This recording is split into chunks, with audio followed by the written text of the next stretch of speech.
say. Welcome back to another ASMR history video here on the channel.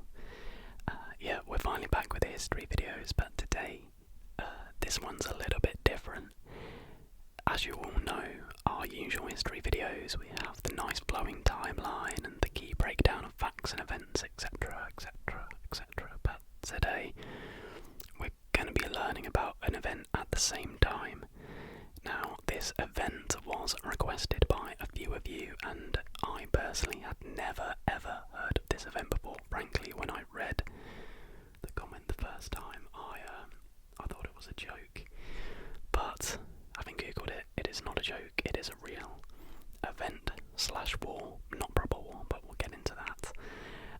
And it is, as you can tell by the title, the Great EMU War. Now you're probably thinking, is this just like a nickname for the war, or is it actually against emus? Well, you'll have to stick around to find out. But yes, we're going to be reading through about the Great EMU War, and then at the end of the video we've got another little section we're going to go through together, but I won't reveal that just yet. So I reckon that's a sufficient introduction. Feel free to comment down below any future conflicts, historical events, anything history based you'd like to see covered in the future, and I'll be sure to get round to them. I've got a pretty good list of events to cover, so history videos wise we're sorted for the foreseeable future. But leave your comments down below. But yeah guys, I reckon we get investigating into the Great EMU War. Okay, so buckle in guys, here we go. The EMU War, also known as the Great EMU War, was a nuisance wildlife management military operation undertaken in Australia in the latter part of 1932 to address public concern over the number of emus said to be running amok in the Campion district of Western Australia. The unsuccessful attempts to curb the population of emus, a large flightless bird indigenous to Australia, employed soldiers armed with Lewis guns, leading the media to adopt the name EMU War when referring to the incident. While a number of the birds were killed, the emu population persisted and continued to cause crop destruction. So it really is real emus we're dealing with. I will overlay some images, of course, for your viewing pleasure, of course. So, background. Following World War I, large numbers of discharged veterans who served in the war were given land by the Australian government to take up farming within Western Australia, often in agriculturally marginal areas. With the onset of the Great Depression in 1929, these farmers were encouraged to increase their wheat crops, with the government promising and failing to deliver assistance in the form of subsidies. In spite of the recommendations and the promised subsidies, wheat prices continued to fall, and by October 1932, matters were becoming intense, with the farmers preparing to harvest the season's crop, while simultaneously threatening to refuse to deliver the wheat. The difficulties facing farmers were increased by the arrival of as many as 20,000 emus. Emus regularly migrate after their breeding season, heading to the coast from the inland regions. So they breed and then they want to hit the beach. What a bunch of legends. With the cleared land and additional water supplies being made available for livestock by the Western Australian farmers, the emus found that the cultivated lands were good habitat, and they began to foray into farm territory, in particular the marginal farming land around Chandler and Walgulan. The emus consumed and spoiled the crops, as well as leaving large gaps in fences where rabbits could enter and cause further problems. birds ravaging their crops, and a deputation of ex-soldiers was sent to meet with the Minister of Defence, Sir George Pearce. Having served in World War I, the soldier settlers were well aware of the effectiveness of machine guns, and they requested their deployment. The minister readily agreed, although with conditions attached. The guns were to be used by military personnel, troop transport was to be financed by the Western Australian government, and the farmers would provide food, accommodation and payment for the ammunition. Pearce also supported the deployment on the grounds that the birds would make good target practice. Oh, that's horrible. While it has also been argued that some in the government may have viewed the operation as a way of being seen to be helping the Western Australian farmers to stave off the secession movement that was brewing. Towards that end, a cinematographer from Fox Movie Dome was enlisted. So, we've got the war, and war is in like parentheses. Military involvement was due to begin in October 1932. The war was conducted under the command of Major G.B.W. Meredith of the 7th Heavy Battery of the Royal Australian Artillery, with Meredith commanding Soldier Sergeant S. McMurray and Gunner J. O'Halloran, armed with 2 Lewis guns and 10,000 rounds of live ammunition. The operation was delayed, however, by a period of rainfall that caused the emus to scatter over a wide area. The rain ceased by 2nd of October 1932, whereupon the troops were deployed with orders to assist the farmers and, according to a newspaper account, to collect 100 emu skins so that their feathers could be used to make hats for light horsemen. These poor emus. First attempt. On the 2nd of November, the men travelled to Campion, where some 50 emus were sighted. As the birds were out of range of the guns, the local settlers attempted to herd the emus into an ambush, but the birds split into small groups and ran so that they were difficult to target. This is incredible. This is making me crack up. Like, they're literally describing it like it's a war, but it's a bunch of giant birds. It's like they think the birds have tactics like quick boys. Spread out. Nevertheless, while the first fusillade from the machine guns was ineffective due to the range, a second round of gunfire was able to kill a number of birds. Later the same day, a small flock was encountered, and perhaps a dozen birds were killed. It's not great when there's like 20,000. The next significant event was on the 4th of November. Meredith had established an ambush near a local dam, and more than 1,000 emus were spotted heading towards their position. This time the gunners waited until the birds were in the close proximity before opening fire. The gun jammed after only 12 birds were killed, and the remainder scattered before any more could be shot. No more birds were sighted that day. Oh gosh, this is embarrassing, isn't it? In the days that followed, Meredith chose to move further south, where the birds were reported to be fairly tame, but there was only limited success in spite of his efforts. By the 4th day of the campaign, army observers noted that each pack seems to have its own leader now, a big black-plumed bird which stands fully 6 feet high and keeps watch while his mates carry out their work of destruction and warns them of our approach. I'm just going to carry on. At one stage, Meredith even went so far as to mount one of the guns on a truck, and a move that proved to be ineffective as the truck was unable to gain on the birds, and the ride was so rough that the gunner wasn't able to fire any shots. By 8th of November, 6 days after the first engagement, 2,500 rounds of ammunition had been fired.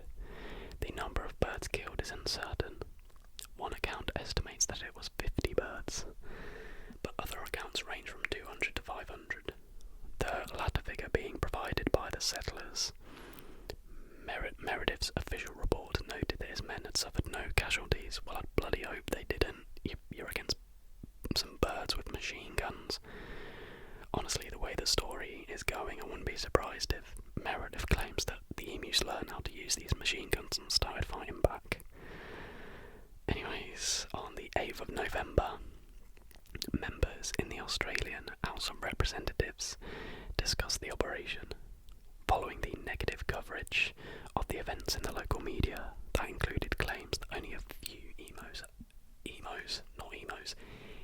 had died, Pearce withdrew the military personnel and the guns on 8th of November.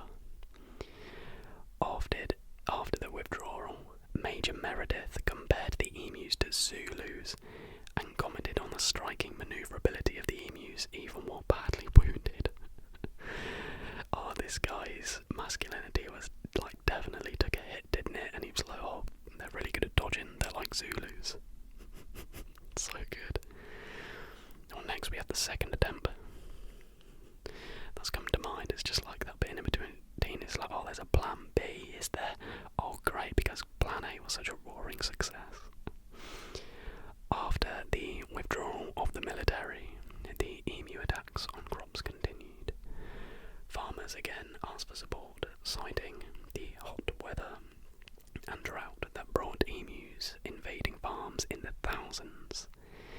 James Mitchell, the Premier of Western Australia, lent his strong support to renewal of the military assistance. At the same time, a report from the base commander was issued that indicated 300 emus had been killed in the initial operation. Acting on the requests and the base commander's reports, by 12th of November, the Minister of Defence approved a resumption of military efforts. He defended the decision in the Senate, explaining why the soldiers were necessary to combat the serious agricultural threat of the large emu population. Although the military had agreed to lend the guns to the Western Australian government on the expectation that they would provide the necessary people, Meredith was once again placed in the field due to an apparent lack of experienced machine gunners in the state. Taking to the field on 13th of November 1932, the military found a degree of success over the first few days, with approximately 40 emus killed. The third day, 15th of November, proved to be far less successful, but by 2nd of December, the soldiers were killing approximately 100 emus per week. This is really sad, actually. Meredith was recalled on 10th of December, and in his report he claimed 986 kills, with 9,860 rounds, at a rate of exactly 10 rounds per confirmed kill. In addition, Meredith claimed that 2,500 wounded birds had died as a result of the injuries they had sustained. In assessing the success of the cull, an article in the Coolgardie Miner on 23rd of August 1935 reported that although the use of machine guns had been criticised in many quarters, the method proved effective and saved what remained of the wheat. But now we move on to the aftermath. Despite the problems encountered with the cull, the farmers of the region once again requested military assistance in 1934, 43 and 1948, only to be turned down by the government. Instead, the bounty system that had been instigated in 1923 was continued, and this proved to be effective. 57,034 bounties were claimed over a 6-month period in 1934. By December 1932, word of the Emu War had spread, reaching the United Kingdom. Some conservationists there protested the cull as extermination of the rare emu. Dominic Saventi and Hubert